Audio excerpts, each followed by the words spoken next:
वाकया बहुत ही जेड़ा राजा सफदर साहब ने पोता मेरे दोस्तों एक फुल सी जेड़ा खिड़िया तो बुझ गया दवाई लबा इसने अंगपरनी मंजिला मजीद आसान करा है और उसने मलदैन के सब्र जमील अता कर किसा लिखा सी कि आते हुए अदाई जाते हुए नमाज इतने कलील वक्त में आए और चले गए। मेरे दोस्तों ये जिंदगी मुख्तसर जी है केड़ा आया उस इतना एक दिन जाना क्योंकि रब ने वादा करके आए हो कि मालक असा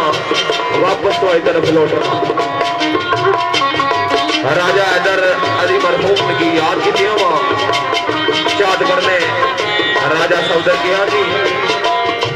साकब साबरी साहब राजा आकब राजा सिकंदर असनैन साबरी सोहेल अख्तर यूके जनेद अख्तर यूके मोहित अख्तर यूके चौधरी वकास अख्तर अली यार गाजी जवाद अख्तर यूके और यज्ञ अख्तर साहब इमरान बिल्लू फिदा साबरी साहब इन सारे से बना नहीं चादर मुताबिक राजा हैदर अली याद सदावड़ी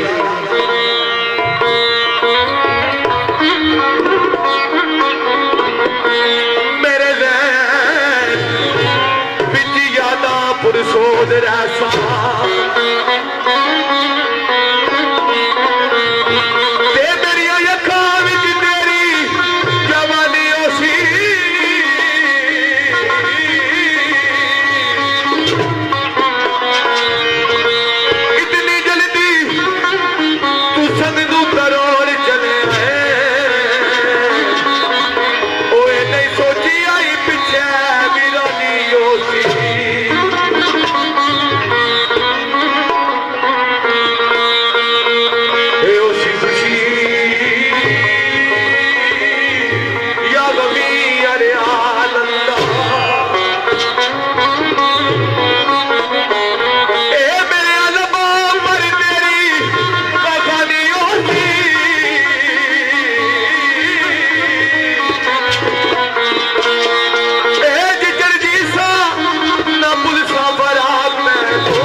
मेरे दोस्तों जिसना भी छोटा जा मासूम फुल इस दुनिया को जाना उसकी हालत ही है क्योंकि बाप को बच्चे ना दुख बर्दाश्त नहीं होना दवाई अल्लाह बाप इनकी सब्र जमील अदा करे सदावरी ओ मैं अल्लाह को लू बंदे